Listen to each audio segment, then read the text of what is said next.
The LONGBOX Crusade presents Pop Culture Posi-Cast.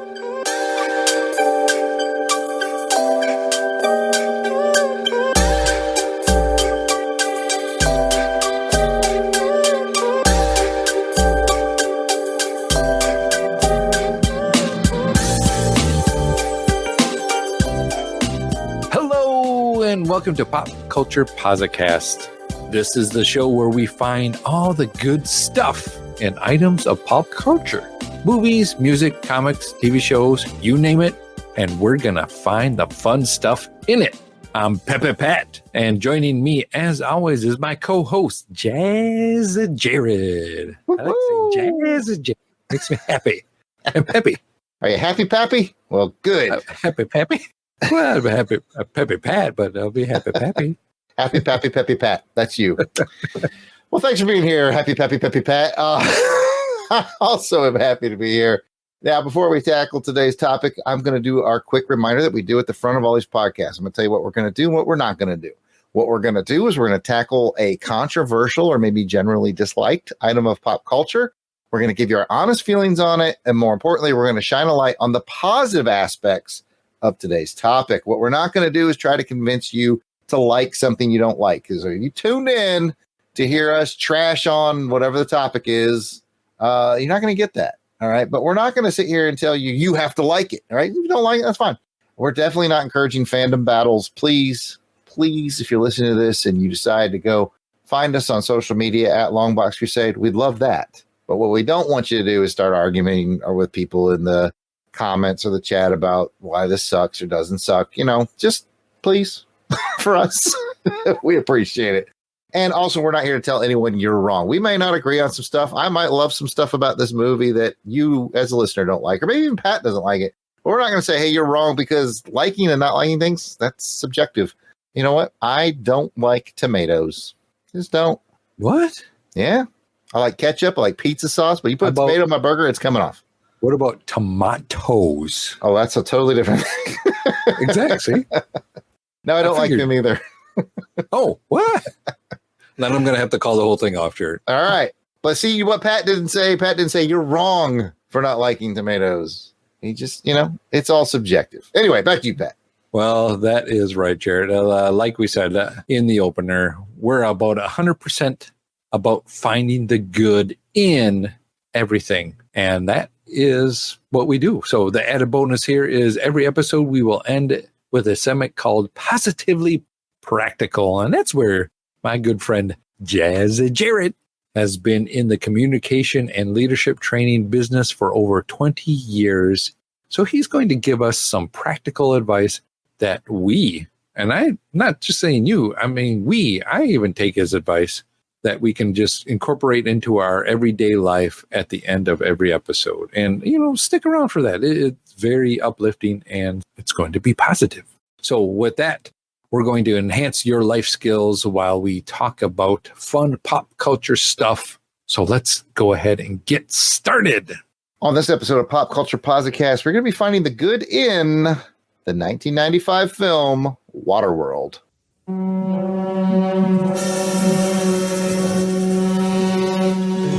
The future. The polar ice caps have melted, and the Earth lies beneath a watery grave. Those who survived have adapted to a new world. What did you see out there in the 15 winners? Such as? An end? An end to all this water? You're asking the wrong person. You weren't there. So what's the word? We trading or not? And the human dream is the search for a mythical place called dry land. It doesn't exist! How can you be sure? Because I sail farther than most have dreamed. I've never seen it. This place, this whole way of living, it's ending. Straight line leading directly to dry land? Dry land is not just our destination, but it is our destiny! Universal Pictures presents a world unlike any you have ever seen.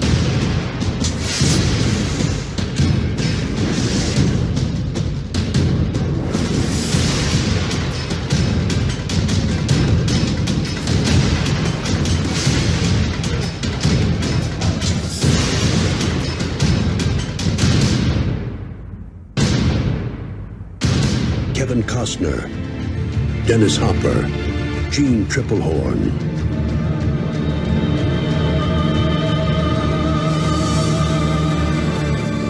WATERWORLD.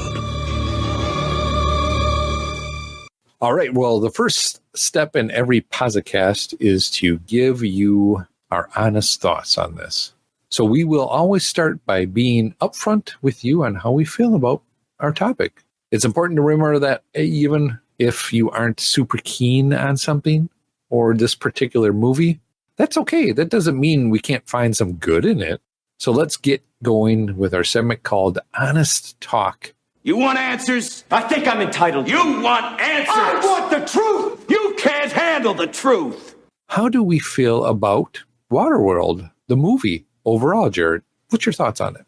Well, Pat, I think I can speak for the both of us when I say that when this suggestion came in via the Twitter, you and I both said, we've never seen it before. Yes. So we came into this fresh. I was shocked this wasn't part of your Laserdisc collection. It feels like a Laserdisc movie to me. It could be, but, we'll get into that. All right. Well, my honest talk, having just seen it for the first time day before yesterday, I'm just opening salvo right here on Pop Culture Posi-Cast. I really enjoyed it. I really, you know what? Same. I just watched it 4 hours ago. I finished watching this thing. Right. I watched it. I liked it. I can't remember why people were really kind of, down on this one. I'm like, and I haven't done any research, and that's my own fault for not being super prepared. But was this came out in 1995? Was it I want to say a blockbuster. Was it a summer release? It was I want to say it was a summer release. And it was like touted to be, hey, this is a really it's like I think it was like the highest budget movie of its time. I remember how a lot to do with it had this huge budget. I don't know, man. I can see that. All because I know, when the credits rolled on it, the first thought that I had was, this is one of the best 80s movies I've ever seen, even though it came out in 1995. It had a real 80s movie vibe to it that I liked. I'm gonna spill my stuff early. I wrote down the minute I start watching the beginning of this, after the first opening scene, and then you get to the action-y part of it. It's like this is Mad Max, Road Warrior, or whatever. No, yeah, it's going to come up in the comments. I'm certain. Yeah, but I'm like, this is pretty cool. Yeah, I really enjoyed it. There's a few things about it I could have done without. We could talk about that later. But here in honest talk, overall, I very much enjoyed this movie. I would happily rewatch it. You know what? I will agree with you on that as well, too. I'm like, this wasn't a waste of my 2 hours and 16 minutes. Yes, I did look at the running time. Yeah, I know. I was a little like, when I saw that, I was like, I'm like, oh, man, this. But I was okay with it. I was invested. And I wasn't invested in the bad way, like, oh, I got to get through this. I was actually invested. I can't help but think that this being the summer of 1995, I feel like it might have got sandwiched in, and I don't know the release schedule, so don't judge me, but I feel like it might have got sandwiched in between Batman Forever and GoldenEye. And that is not the most enviable place to be, because people talk crap. We could do a whole Batman. We did Batman and Robin last episode.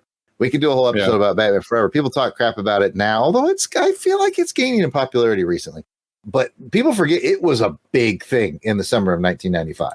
And then the James Bond coming back after freaking 6-year hiatus. Come on. I would say Batman Forever. I went to a midnight showing, drove an hour to a bigger city so I could do that. Right. I lived in a small town, so I didn't have the midnight showing, but I was at the opening show. And I got in line a good 3 or 4 hours. I was the first person in line, but 3 or 4 hours before ticket even went on sale. I was standing out there. And there was a line by the time they started selling tickets. There was a good 100 or so people in line. Oh, I believe that, yeah. So there for WATERWORLD?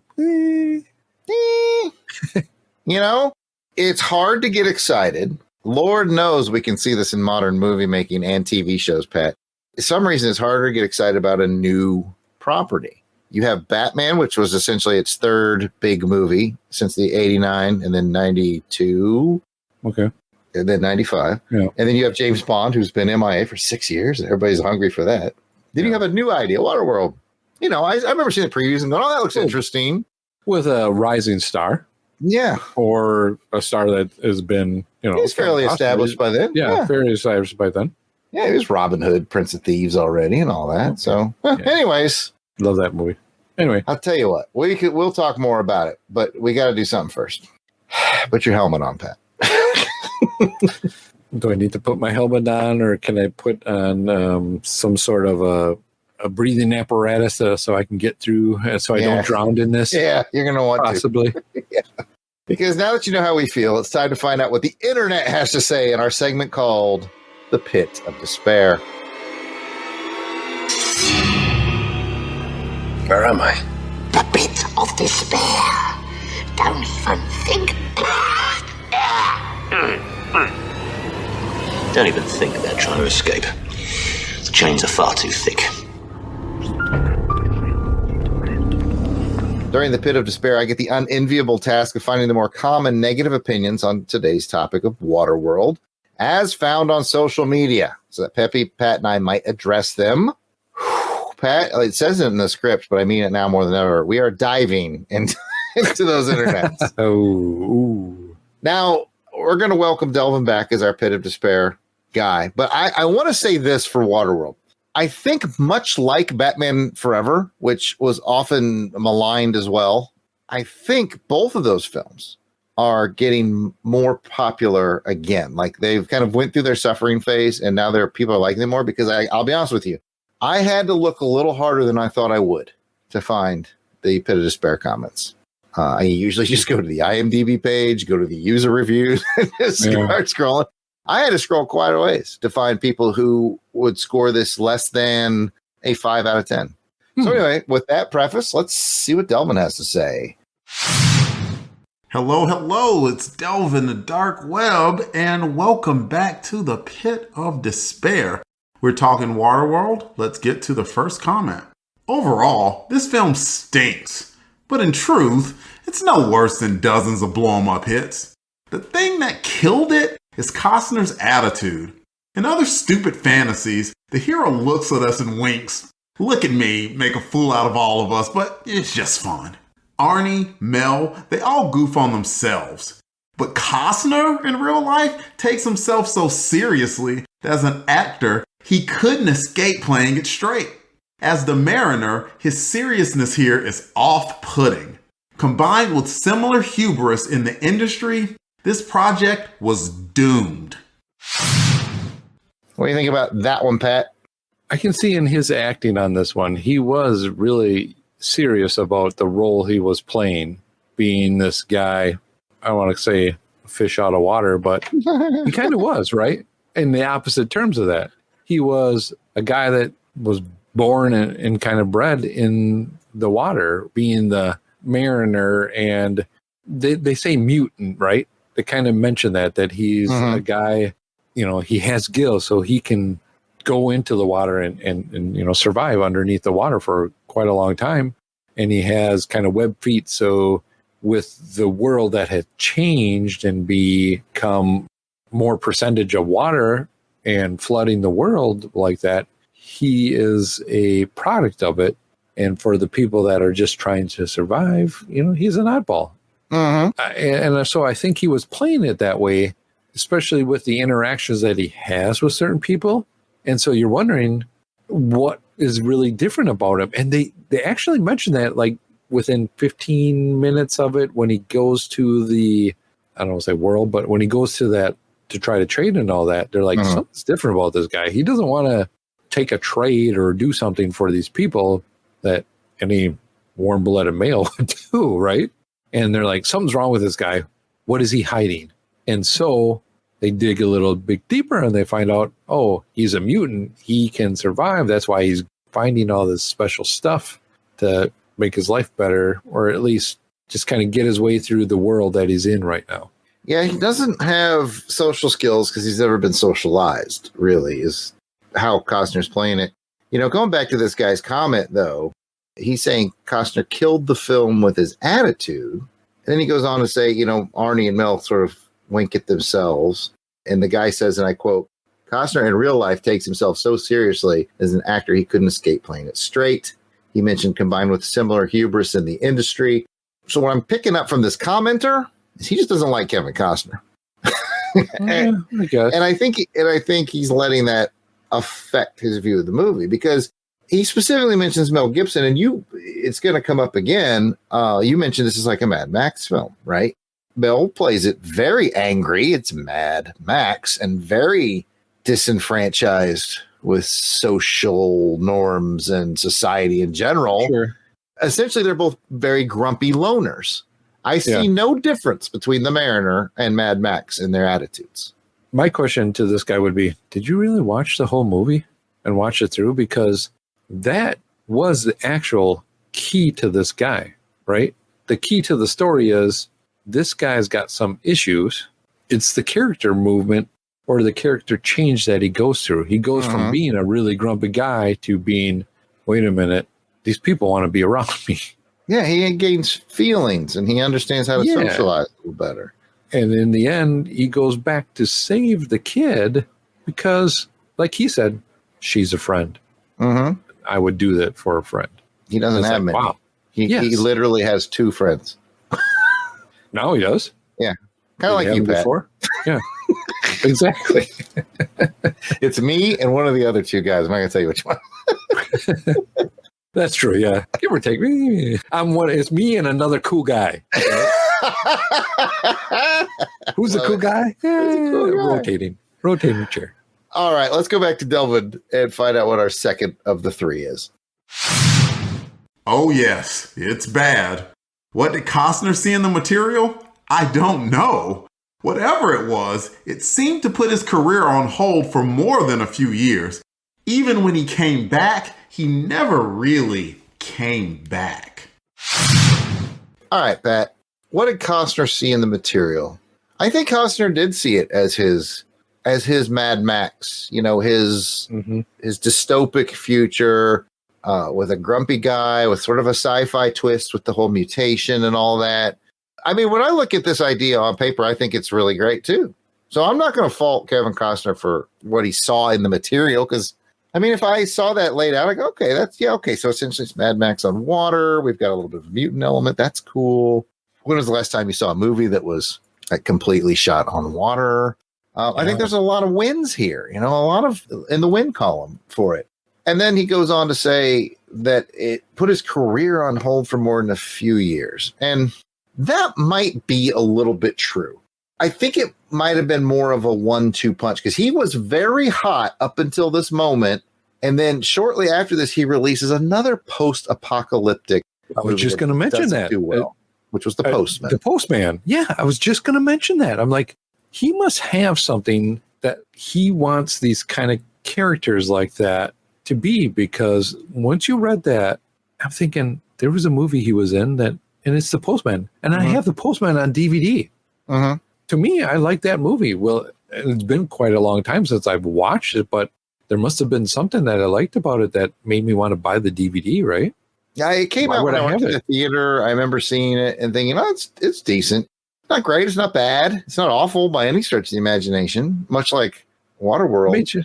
But I really think because Waterworld was such a huge loss monetarily, because it had this huge budget and it didn't come close to making its money. And I think Postman also was a budgetary disaster.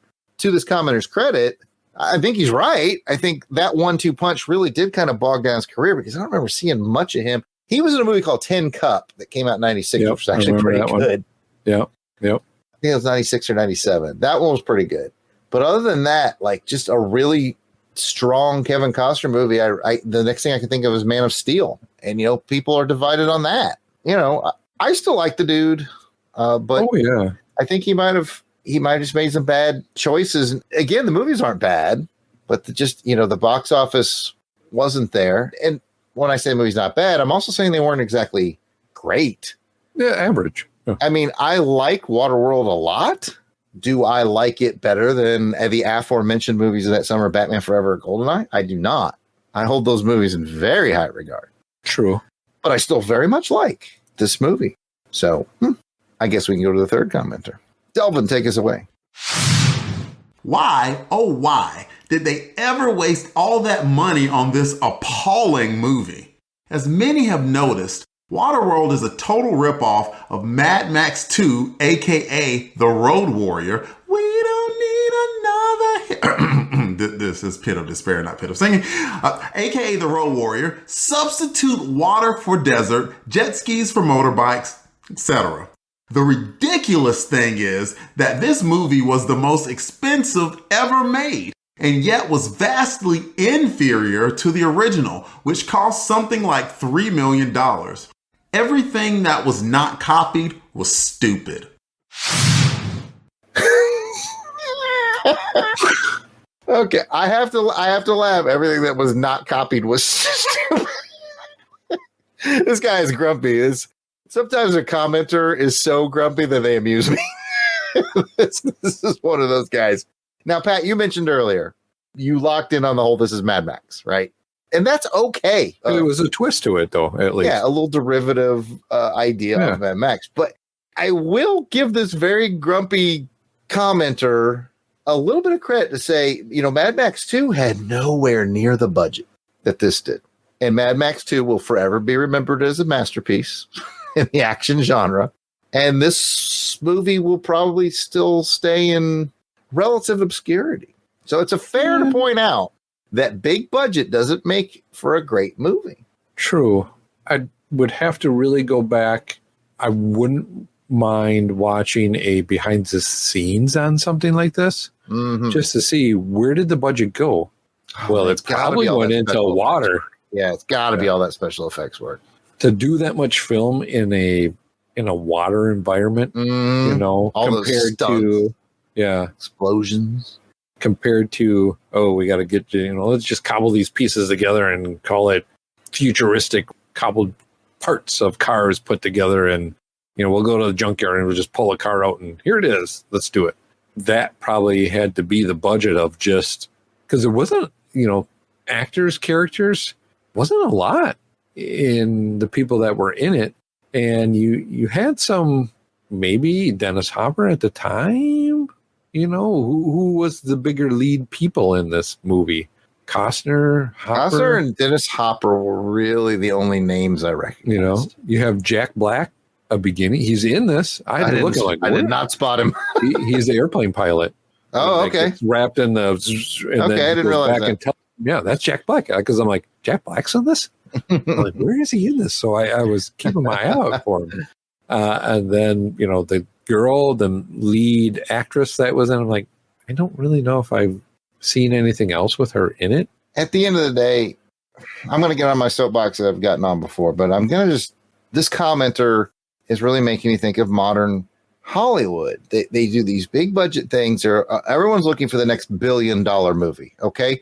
Once Avengers hit $1 billion, and I think Skyfall hit $1 billion, $1 billion movies became the new benchmark, and they just put these huge budgets on things. They put huge budgets on, a recent example would be Indiana Jones and the Dial of Destiny got this huge budget, and they needed it to be $1 billion hit. It didn't come close. So in a way, it's a lot like Waterworld.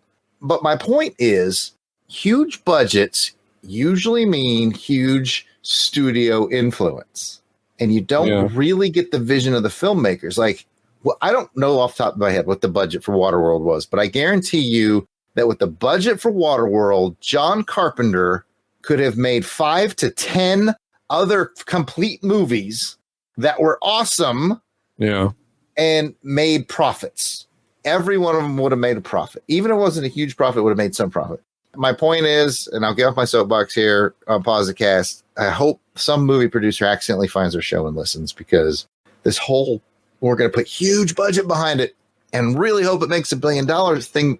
The whole process they have right now is just, they need to go back to giving talented filmmakers with brilliant visions limited resources and let them be creative. Yeah, put in the constraint. Yes. To make them think outside the box. Then you're going to get somebody like Quentin Tarantino.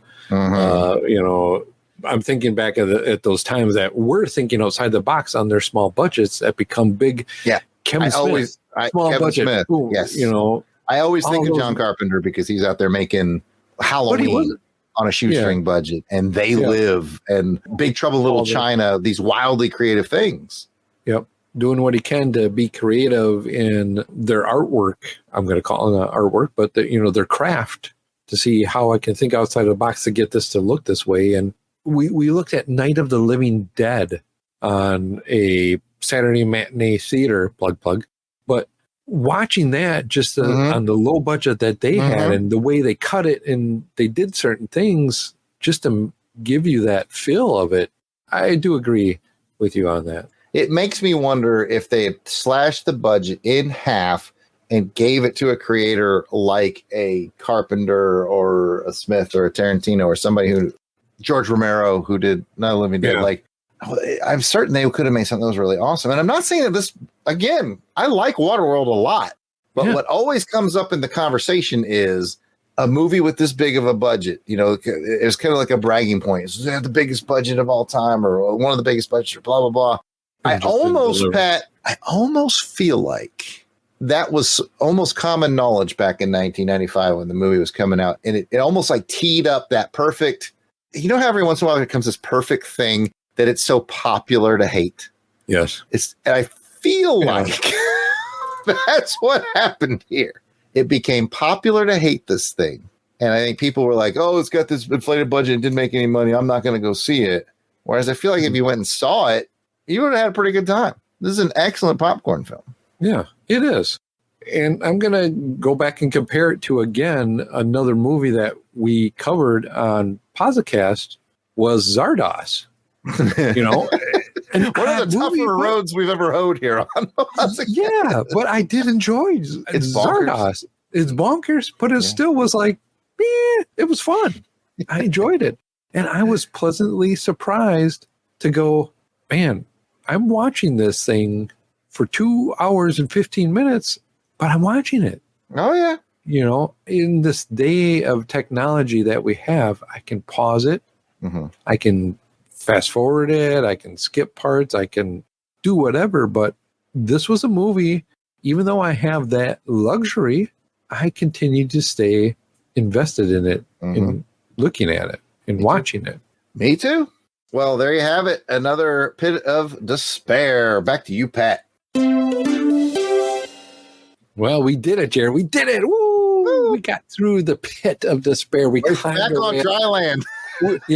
We swam and we got to where there actually is land. You know, you wouldn't have thought there was. You thought it was just a myth, but it isn't, Jarrod. It's real. It is a real place that we can get to. We can always find a positive place that we can get to and just, let's live there in harmony, and just be together as one. But with that, we did survive the dive into the internet. Then, let's celebrate. Let's have some fun. And we do that on the show by our most important segment called Gimme the Good Stuff.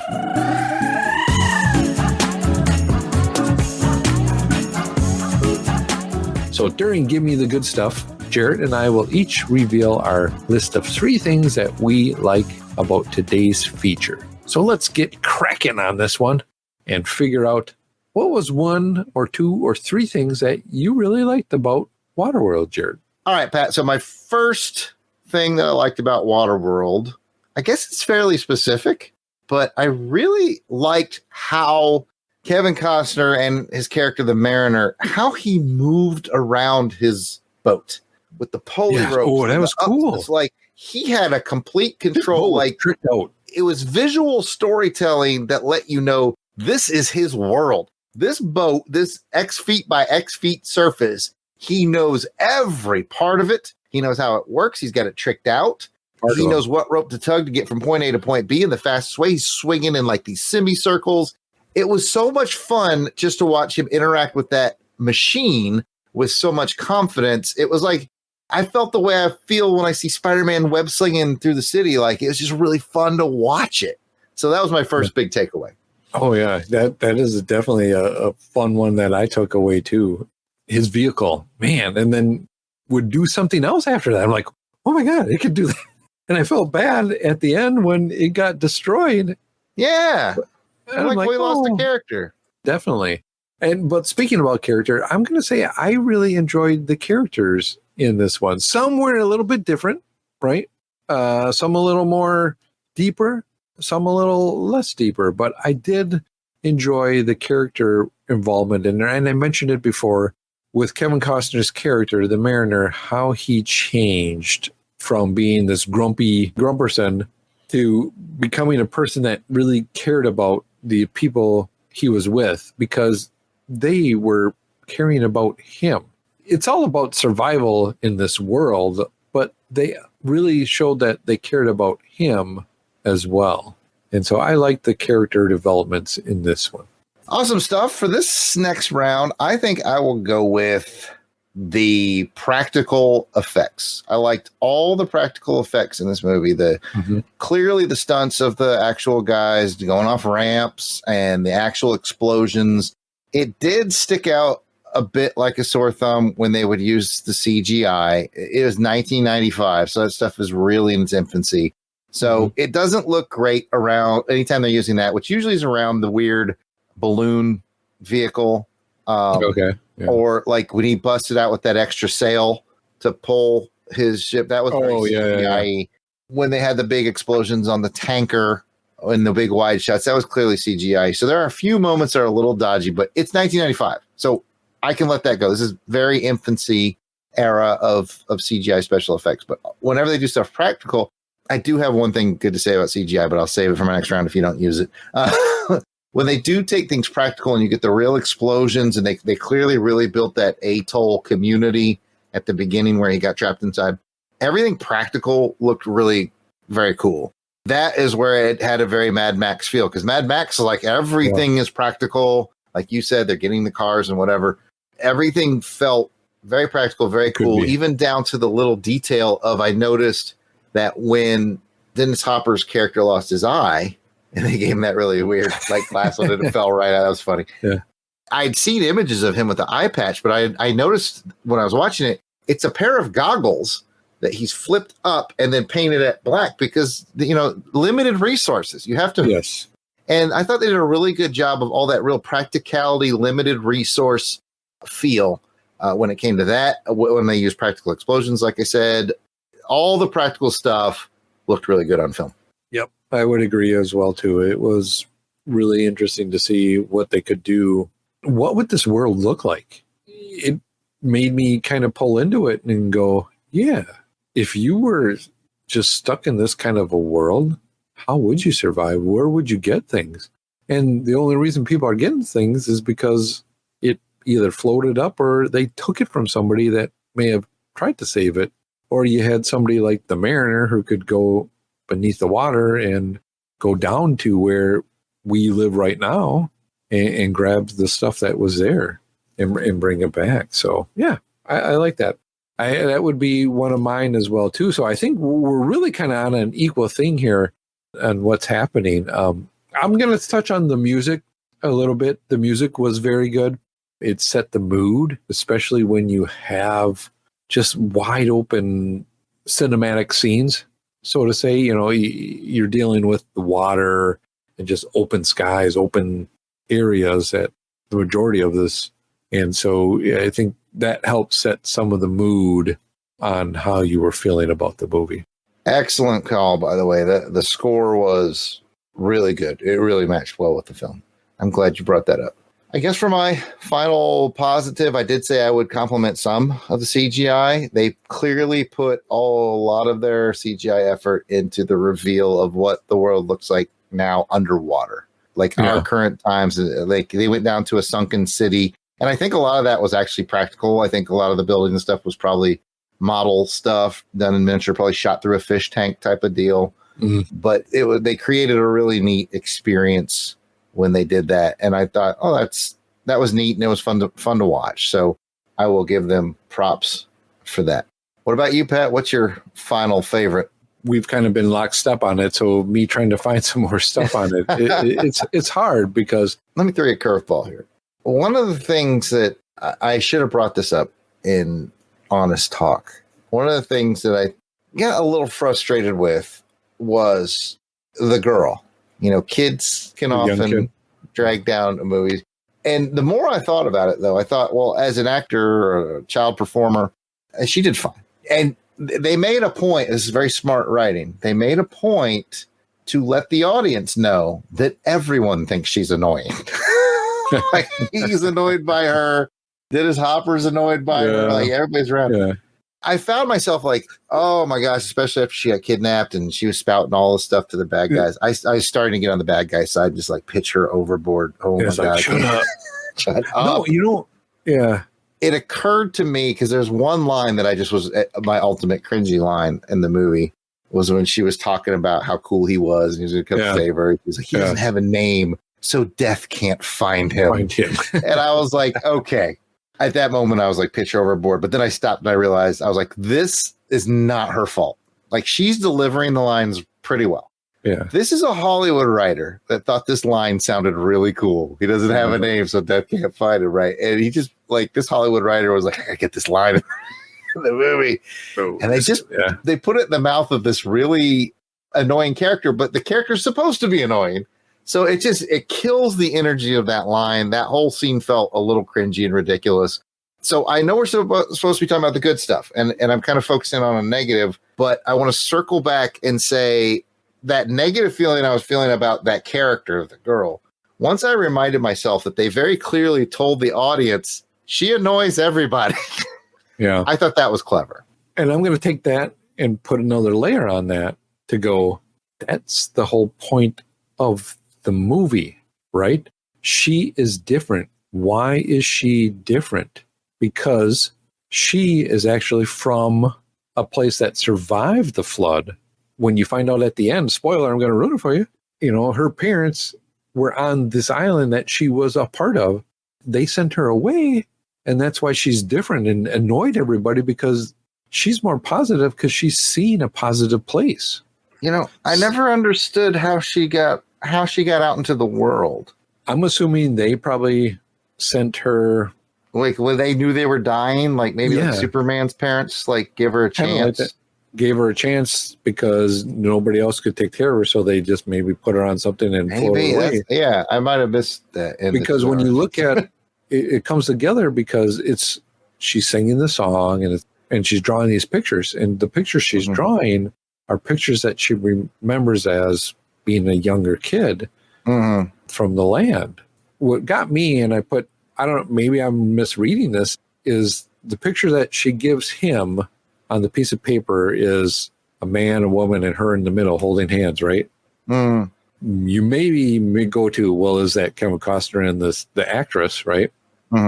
But at the end, I'm like, oh my God, that picture was probably her and her parents that were dead in the bed at the end, dead on the island. So she's remembering, because even the girl says she draws pictures of things she sees. She sees, yeah. And so she saw that picture of her with her real parents. Like, oh my God, okay, this is what this movie is kind of, there's another part of it. That's why she's so odd and pisses people off, because she's so positive, right? Positively practical. Yeah. I don't know. Maybe I'm reading into this thing more than what it should be, but I'm like, oh, I get this now. I like it. Well, we certainly have found a lot of good things in this movie. And you and I admitted earlier that we liked it. Yeah. So that is excellent stuff. As a weird side note, 2 days ago, day before yesterday, I watched WATERWORLD. And the whole key is when they're pulling around the balloon is the old man realizes that he sees the map upside down. Yeah. And goes, oh, this is the key to everything. I had to flip it over.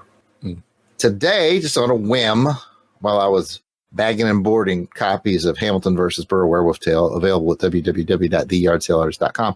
Sometimes when I'm just going to sit there and bag and board like 100 copies, I'll put a movie on. Just sit there and bag and board. I put on a movie called Manfish, starring Lon Chaney Jr. from 1956. Okay. And they find a treasure map. And the key to it is they have to flip it upside down. So I was like, how weird is it that I just watched WATERWORLD, where you flip it upside down, and now I watch this movie called Manfish, where you got to flip a map upside down. That is definitely odd and weird for that to go around. But it makes sense of what, once the kooky guy figures it out, the scientisty guy figures it out. Kevin Costner had some help with that too. He's like, I think that's longitude and latitude, or the coordinates, but the coordinates based off of the sunken world that used to be there. And so putting these pieces together, like, man, I get this movie. I get it. And maybe it's just because I was invested in watching it through and actually trying to understand it. Was I maybe super invested to try to find out why people didn't like it? Maybe that's what helped me keep invested in it. But to me, I found a gem. You did. And I laugh because I just now remembered that how popular bungee jumping was in 1995. and then bungee jumped. There's bungee jumping in GoldenEye in 1995, and there's bungee jumping in this one. And this one was like borderline ridiculous, but it was to that point in the movie where you don't care anymore. You're just like, I'm swept away with the ridiculousness. I am having fun. There was some like, okay, how are they getting away with this thing? Yeah. Like how did that old dude who invented the balloon, remember he first floated away? He's like, it took off too fast. I'm sorry. Yeah. And then by the end, he can have 4 people on the balloon. He can have 1 guy. He can have 7 people. I guess he figured it out. He figured it out. And some of the silliness he's got to roll with. I'm going to say it here because we don't have really anything else further to go with. But do you think people didn't like it because of the opening where he pees and then he drinks it? I do remember that being like a topic of conversation in 95. People like right as soon as the movie starts, he's drinking his own pee. I'm just like ugh. Okay, well, if he didn't do that, if you cut that out, would that change the movie? No. I mean, personally, I could see it makes sense though. A little goofier when I was younger, but as an older person who knows a lot more about survival and things, has been to a survival school, I thought it was a great show don't tell, because it's showing exactly how precious this resource is. Exactly. And I noticed too, after, not only does he just drink a little, then he gargles a little, and I'm like, is he going to spit that out? That's wasteful. And he spits it into the plant. Exactly. And I'm like, he's using every bit of this. Yes. And so I was like, okay, yeah, I get it. Yeah. And just like you said, it's that show not tell that, this is very precious stuff. And could somebody find a machine that filters it right away to see what he did? Even in the beginning, when he's tapping on it, they're like, I need to get every drop out of this. Yeah, tapping the spigot. Yep. Yeah. Like there's part where he like just gets a little water, like rubs it just on his like gums and his lips. Yeah, well, and then he does the same thing with some water later on with the girl to get it on her lips, because you can kind of tell too she's got some. Yeah, they're chapping. Yeah, so yeah, very interesting. Yeah, I enjoyed it. Yeah. So there, people from 95, especially who hated this movie. I can't believe we talked this much about this movie. I can't either, but I liked it. All right. Well, with all this talk about it, let's go ahead and get into the segment I promised earlier on in this episode. The one that can help you and me in our day-to-day lives with Jazzy Jarrod's Positively Practical.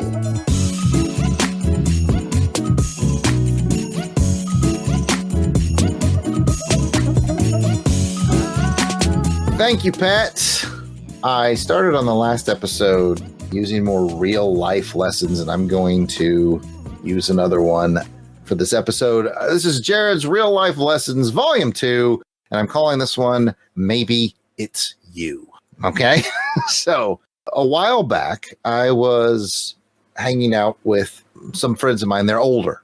They're older than I am. I think they're in so it's 60s. Not me. It's not you. Anybody, okay. It's not me. It's maybe you. Right? Maybe it's you.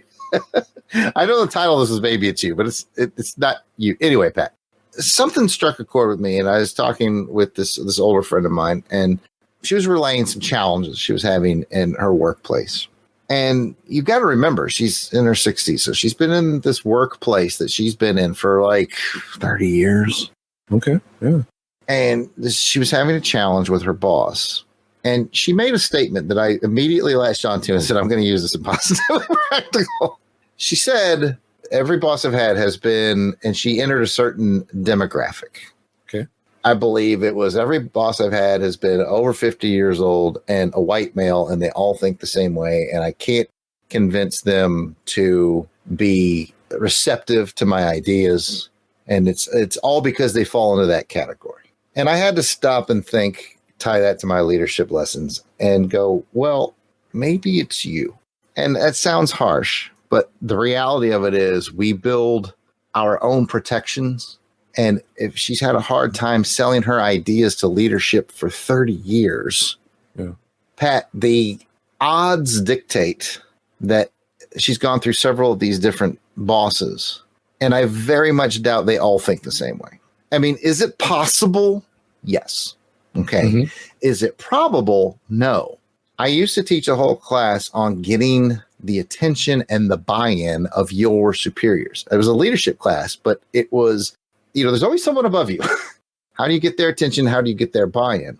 And I thought this is a perfect candidate for that class because she's got all the experience in the world. She's moved up pretty high in this leadership thing, but now she's becoming her own worst enemy because she's saying this certain demographic of person is just not receptive to my ideas. She's almost killing her ideas before she's bringing them forward, or better still, thinking about how she's bringing ideas forward.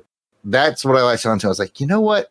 I wish we had some time and I could sit and talk to you about some methods and some tactics on how to bring things forward.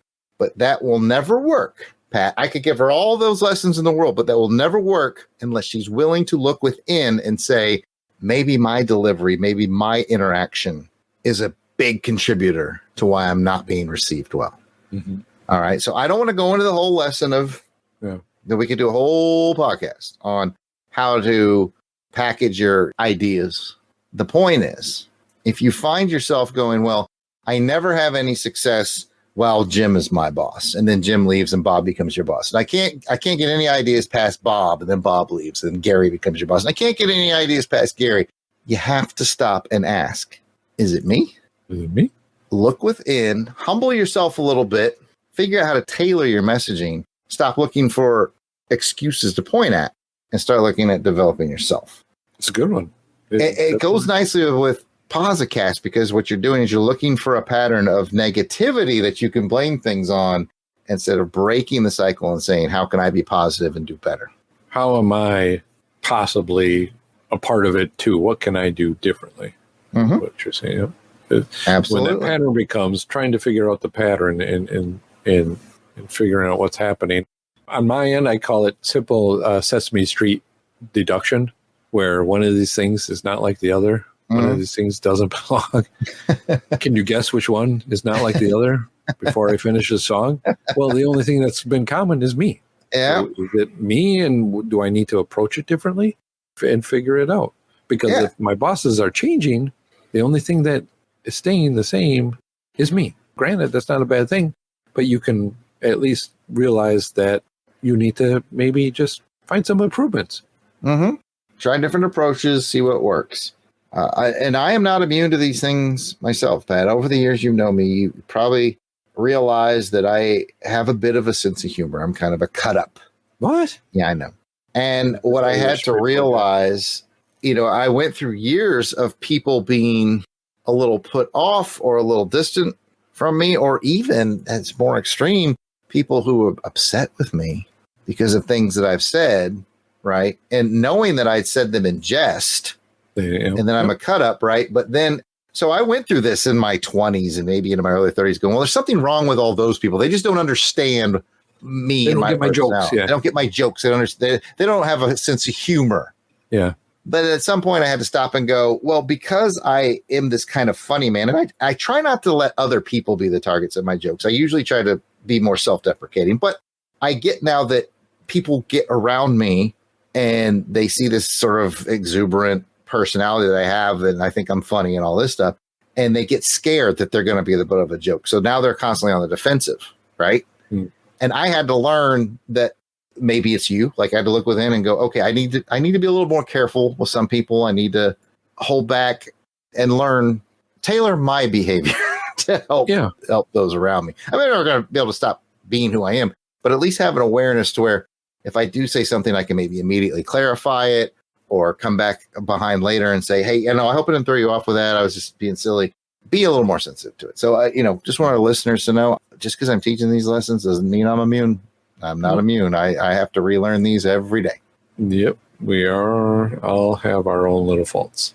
One day I'll be perfect, but it's not today. And with that, it's time to give out some more positivity and show some love to our Crusaders Club members. These are the fine folks who have joined our crusade. They get early access to special long box episodes. They get those raffle entries. They get to vote on show programming. They get priority seating on our programs and so much more. These are the folks reaping the benefits and giving some much appreciated support to the show.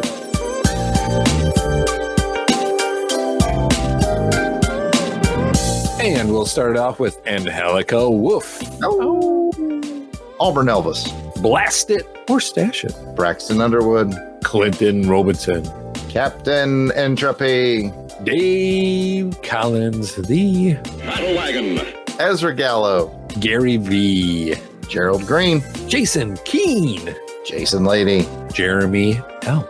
Jim Jarman. I hope you like Jim Jarman too. And if you don't like Jim Jarman, maybe you like Jim Neal. Or Joe Thomas. Perhaps John Watson. Josh Strickland might be to your taste. Candace Ward. Captivating Kathy Bright, the MVP. We have Matt and Lizzie Passo. Mark Ross. Maxwell Traver. Miranda W. P.D. Devins. Paul Hicks. Rick from Jeff and Rick Present. Rob Morgan. Samantha Maney. Sean Urbanski. Spidey 67. Spreadsheet. Steve Cronin. Tim Price. And Tony Pennington. And the Toronto Cop. If we missed anyone on our list, we apologize. Keep in mind, we record these episodes well in advance of release. So if you're a recent edition, we'll add you soon. You can always let us know we missed you by sending an email to contact@longboxcrusade.com. We will square it away. Asking yourself, how do I get on this Crusaders Club member thing? Just go to patreon.com/longboxcrusade. For as little as $1 a month, you'll get access to the amazing world of the Crusaders Club. Come and check it out. And of course, you could always leave a voicemail that we'll be happy to play on the show. 707-532-5269. That's 707-532-LBOX. Pick up the phone. Pick it up. Pick it up. Pick it up. It's Peppy. Okay, moving on to some comments, or the single solitary comment that we got for the Batman and Robin episode. That's not exactly true. We got another comment, and when I went to pull it up, it said this comment is from an account that has been suspended. Oh, okay. I remember it being a pretty good one, though, but I just don't remember what it was. But the other comment we got, I'll let you take it, Pat. The other comment comes from Magazine and Monsters. I believe that's Billy D. Delicious. And you know what? Billy D, you are delicious. And with that, Billy D says, good luck. Yeah, when we announced that we were covering 1997's Batman and Robin movie, I think Billy D was just hoping for the best for us. We hope you liked the show. Let us know what you thought. We would really appreciate it. Absolutely. And again, apologies to the other person who left a pretty good comment that apparently got suspended by the old Twitter X, but we do appreciate it. We love hearing your thoughts on this kind of stuff. I know we got some really big comments on the GoBots episode we did. That was a lot of fun. So anyway, keep them coming.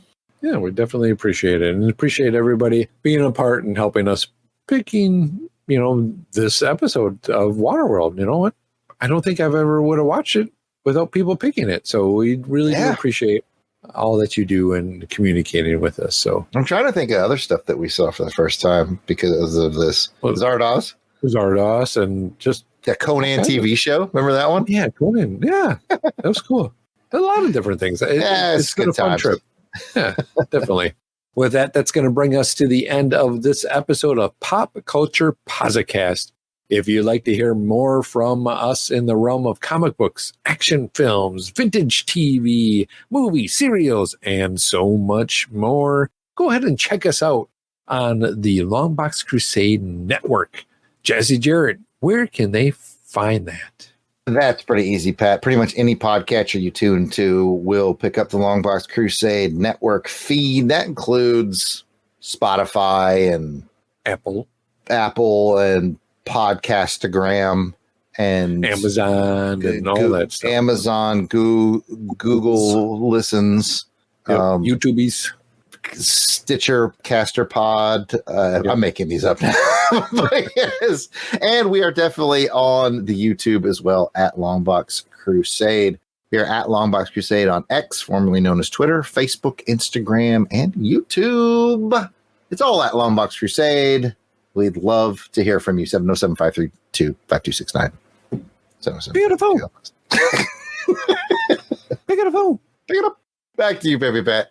If you'd like to chat with us online, I can be found at Christatos01 on the X, formerly known as Twitter, or for what I'm being told from Jason. So I'm taking this on a reputable source that it's now called the Twix. See, don't let Jason fool you. I brought that up on a action film face-off, and then he stole it from me and brought it to the crew. Okay, so somebody brought this up. So the Twix. So I like that. I like a Twix. You know, the caramel, the chocolatey feeling, and the cookie. And, phone. Anyway, Jarrod. Speaking about Jarrod, where can you be found? I am at Yard Sale Artist, be it the X or the Instagram or the Facebook. It's all at Yard Sale Artist. You can check out my artwares at www.theyardsaleartist.com. Thank you for joining us on this episode of Pop Culture Posi-Cast. We look forward to chatting with you again soon. And remember, as the old Native American tale tells us, we each have two wolves that battle inside us. One positive and uplifting, and one negative and burdensome. Which one wins, Pat? The one that you feed. The one that you give a little bit of water to. True. See you next time, everyone.